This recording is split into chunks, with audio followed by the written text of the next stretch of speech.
Moms for Liberty offered a bounty for the first family who successfully filed a complaint and proved, to put it bluntly, how racist and terrible public educators are. You know, finally out those people who have devious intentions, which is, again, a fiction.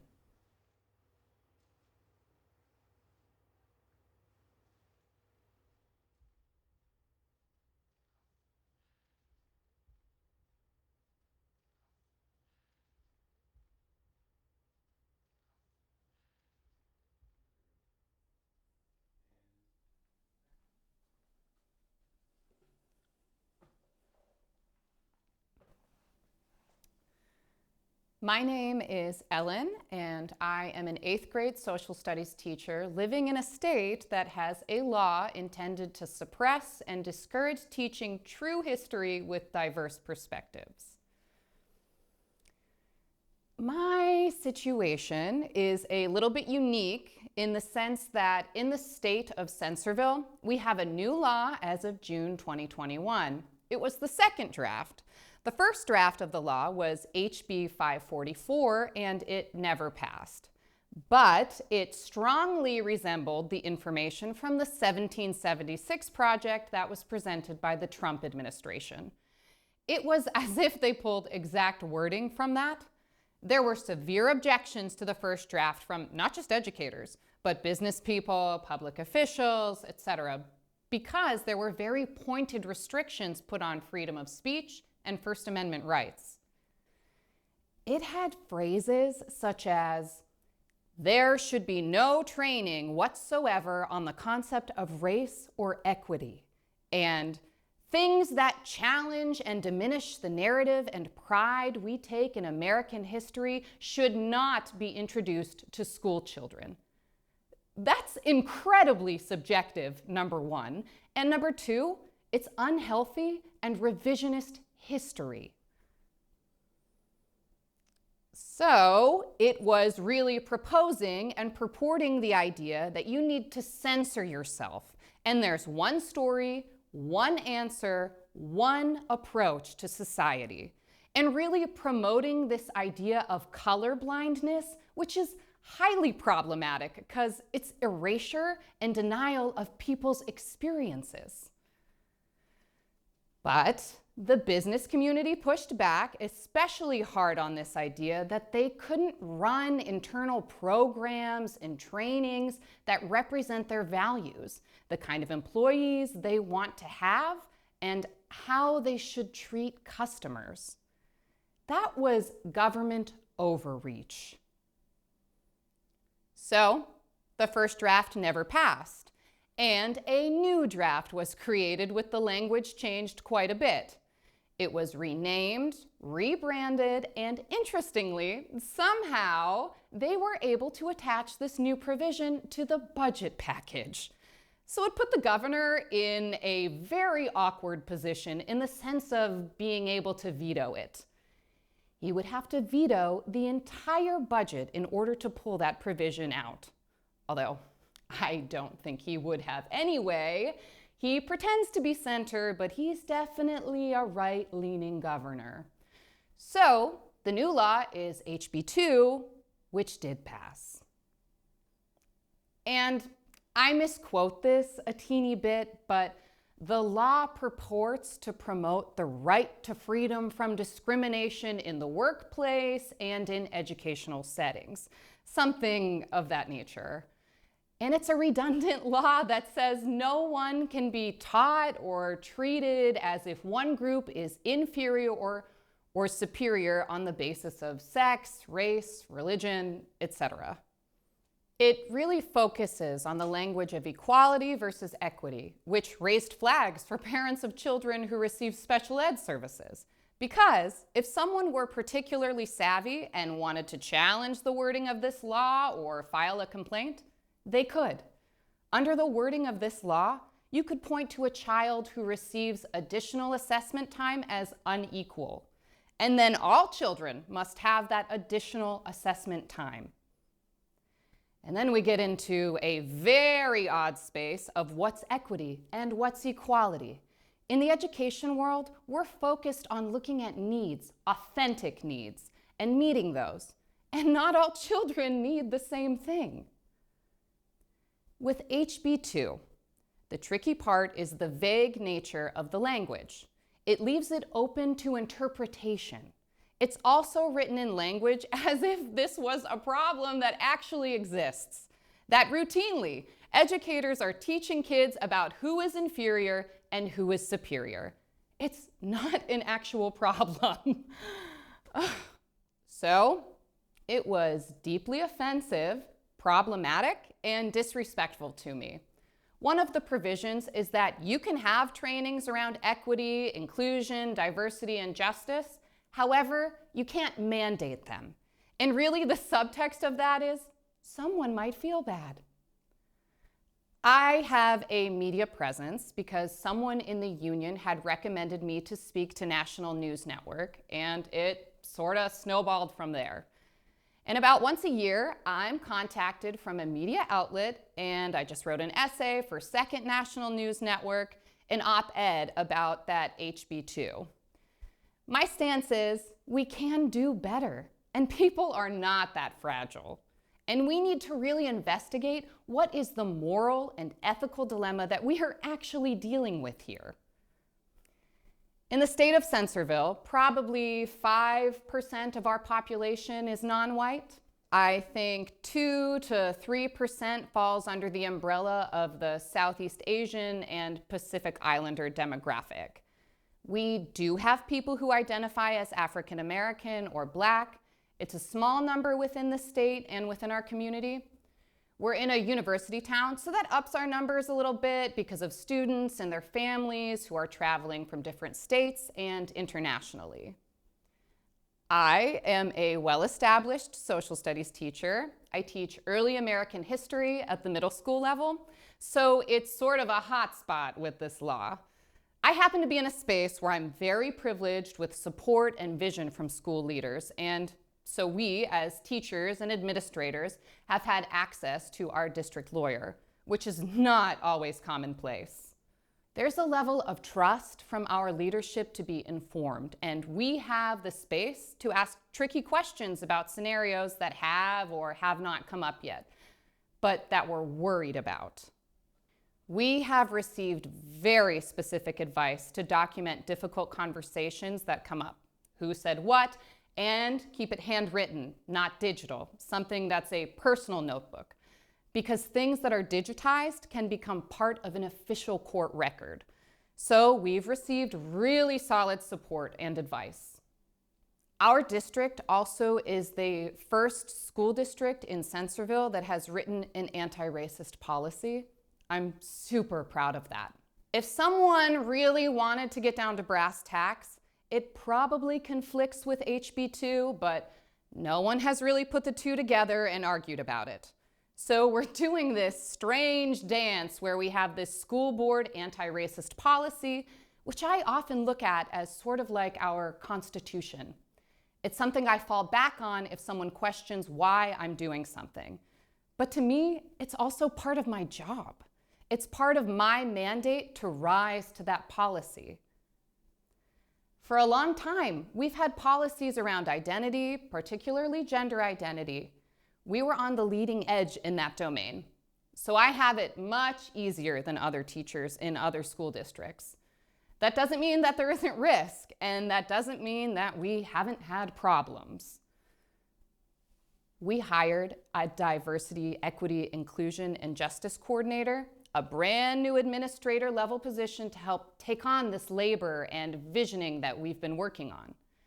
There was a mix of community support and backlash in response to the person we hired. Instead of people being reflective and asking questions, some were quick to judge. There's a cohort of people who still do not trust what the work is. Creating this position definitely inflamed the community. It's a curious time to see where this leads us and where we hit the limit of what we can do within the wording of HB2. We've had a human rights commission in Censorville for quite some time, where people could file a complaint to receive justice or restitution if they felt discriminated against in the workplace or in an educational setting. But after the passing of HB 2, our Commissioner of Education, Conrad Boesgeist, provided a shortcut through the Department of Education website to make it much easier for people to document perceived violations of HB 2 and file complaints, which was a very odd and strange shortcut. It felt like teachers were being targeted. It was very alarming because the most severe potential consequence is losing your license and therefore losing your job. So there was a big uproar in the state of Censorville about that. It's still there. In tandem with that, there is what I would call one of those fake grassroots organizations. They have different names like Moms for Liberty. To me, they're cookie-cutter template groups that are probably getting guidance from the Heritage Foundation. So, a very tiny chapter opened up in Censorville. Just a few months later, Moms for Liberty offered a bounty for the first family who successfully filed a complaint and proved, to put it bluntly, how racist and terrible public educators are. You know, finally out those people who have devious intentions, which is, again, a fiction. I don't know anyone who would bother going through the hassle of being a teacher if they didn't have good intentions. You can make so much money doing other things. It's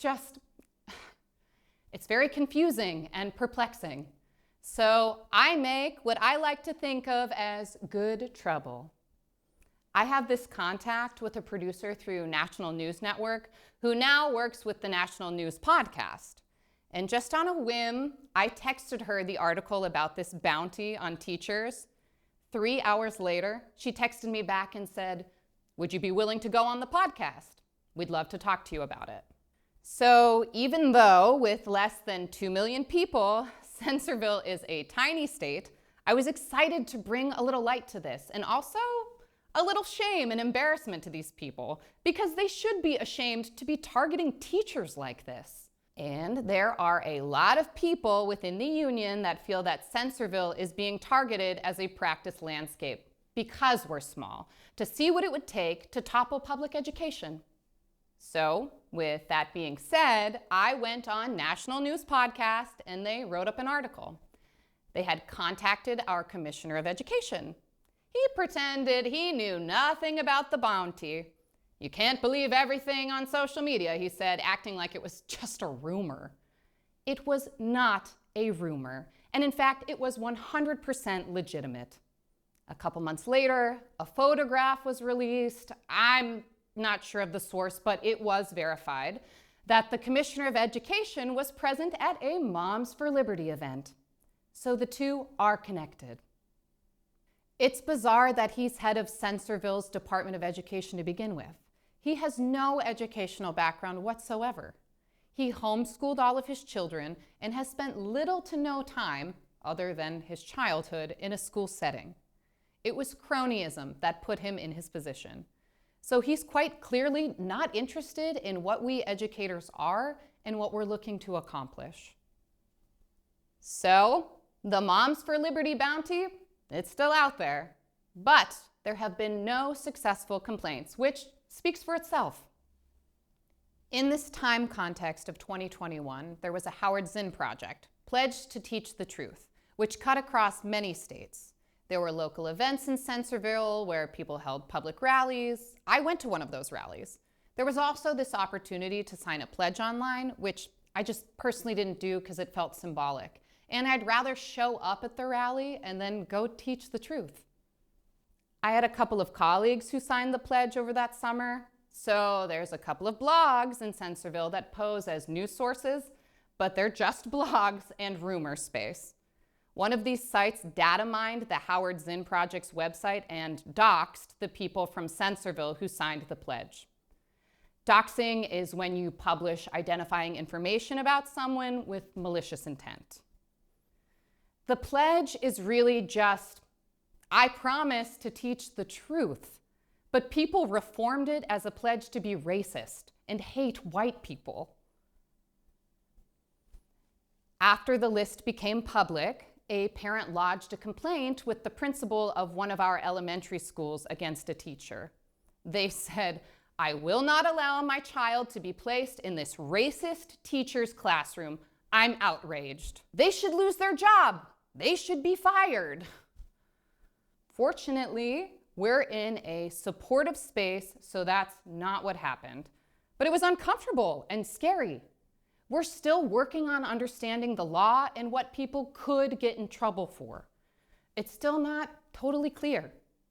That complaint boiled over, that child was not placed in that teacher's classroom, and people carried on.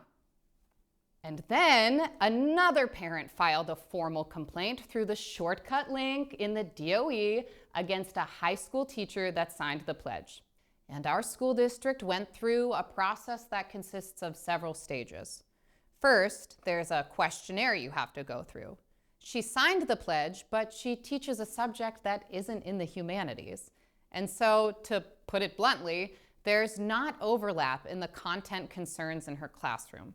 She was able to answer no to all of the questions required for stage 1 of an investigation. And the complaint was deemed invalid. The complaint didn't even come from a person who has children in our school district. I'm a little bit privileged in this department because I have a lot of support and social and professional capital in the school district that I'm in. But I think very carefully about providing a well-rounded narrative, which I always would anyways. What I've doubled down on is the social, emotional lens that I bring to the classroom. I've conscientiously made emotional safety and social scaffolding a primary objective when I teach about challenging topics that may trigger feelings of shame or discomfort. Social scaffolding might involve explaining that race is a social construct, or reminding students that feeling sad or bad is normal when discussing hard history. But that isn't something they must embody at all times. I also remind them that they are not personally responsible. The wording of Censorville's law has a lot to do with how people feel, not what I actually do. There seems to be a fictional idea that some public school teachers relish shaming, blaming, and othering children. While educators like that may exist, there have always been laws and policies to address that and protect children.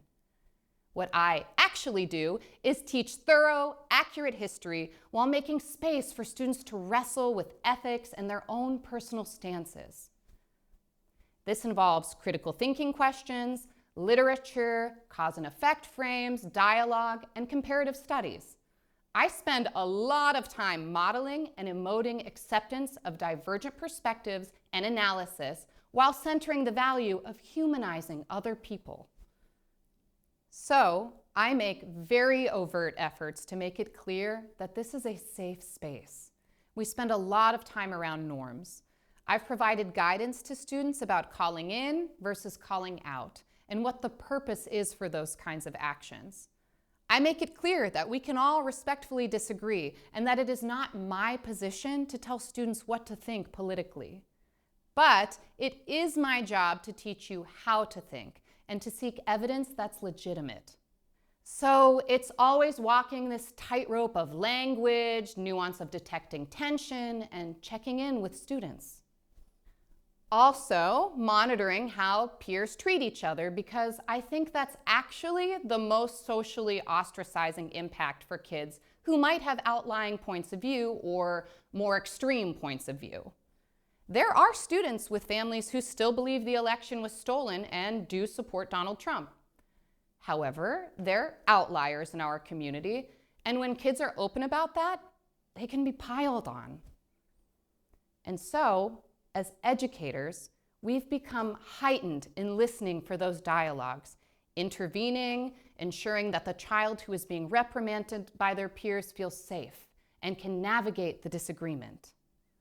A lot of it's about emotional management, behavior management, and requires a lot more vigilance and documentation. Mapping out all of my learning goals, mapping out and keeping track of resources I'm using if something comes under question. I don't need to have my curriculum, books, and other resources approved by a board. Not yet. We do have policies around that. Everything that we have needs to have a purpose behind it and needs to be connected to what we're teaching. So to use an extreme example, if I wanted to throw propaganda pamphlets promoting fascism on my bookshelf, which I never would, I would need to be clear if a school board member or a community member questioned it, that it's tied into a unit I'm teaching, not just something I like to casually leave out for kids to discover. Because of the nebulous language around HB2 and the lack of guidance from the state, the union really pressed the Attorney General to provide guidance. And that guidance amounts to about a page of text that is vague and mostly replicates what the law says. It's frustrating and unclear, so local organizations are left to figure it out. Someone who teaches 20 minutes down the road from me was guided by her curriculum coordinator that when she teaches about enslaved people, she must be crystal clear with kids that it's her opinion if she calls it a bad practice. Yeah. I've become clear, and I don't think I was earlier in my career. We must take a stance on certain topics. When discrimination or someone's humanity is on the line, where are we if we pretend that there's some level of acceptability with topics such as slavery or anti-Semitism? I'm not going to practice other-sidism with those topics. Certainly, kids can interpret a lesson or my authority as being aggressive around a topic or belief, so I just try to be really aware. So far, so good. I just did a lesson around Kanye West and what is hate speech. What are the limits of First Amendment rights? Because if I don't address it and kids are wrestling with it by themselves, they may not have the language, yet they understand where their values are around it. So it gave them an opportunity to unpack it from a legal standpoint, from a language standpoint, and why people are objecting to the topic. So my hope is they can walk away feeling empowered. I had a few students who thought it was no big deal, and they were rolling their eyes. So I definitely have an audience that doesn't always buy into these topics, but I have to be willing to say those moralistic statements, but then allow students to be where they are.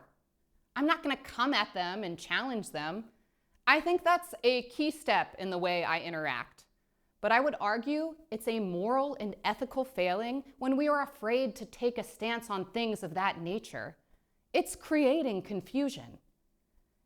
And we even had a school board member, when the law was initially released, they said, wait a second. So that means we have to take down all our pride flags.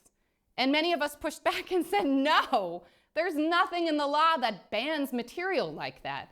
And that would do harm to students who need to know they're safe and welcome. Luckily, I'm in a district where we can have those open dialogues and challenge each other's thinking. But that's not true in many communities. I feel a little ashamed that it took George Floyd and Breonna Taylor to cause a movement. But if I'm going to be open and honest, it did. In the spring of 2020, that elicited a community letter and petition. I and another colleague organized a public letter to our leaders. There was one from the high school and 2 from student bodies. It was like a perfect storm response. We felt compelled to use what we have to do better and turn out more responsible, aware citizens. And our superintendent listened. We began this work before HB2. And HB2 and the anti-critical race theory movement, it reeks of Reconstruction backlash. I mean, that's what we're dealing with here. What makes us different is I have support from multiple domains. Building administrator, many community members, some parents. There are many parents who have asked for this and advocated for it. The community letter and petition came from people who have kids in this district, who pay taxes and support this initiative. I have another anecdote that comes to mind. A friend who teaches in a nearby school district wanted to use excerpts from Stamped, Ibram X. Kendi and Jason Reynolds' version that was written for middle and high school students. She wanted to use it simply as a narrative comparison piece, comparing how historical events are framed and described. In this case, Stamped is seen as disruptive because it includes often suppressed details of American history. They weren't even reading the whole book, but extracting some pieces.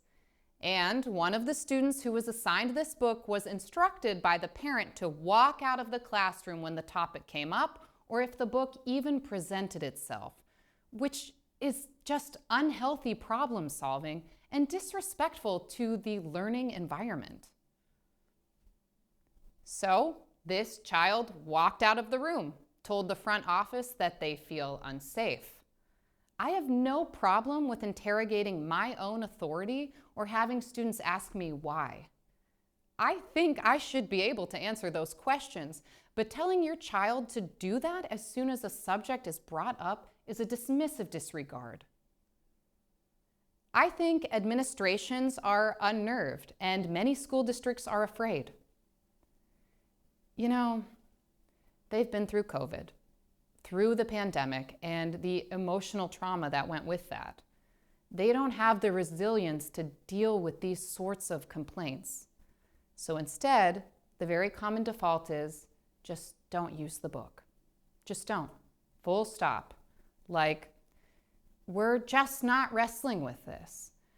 And we've confused discomfort with lack of safety. If I had to pick one overarching problem, that's it. We haven't allowed adults and kids to wrestle with dissonance, to ask themselves, what does that mean? And to just pause and sit in that discomfort.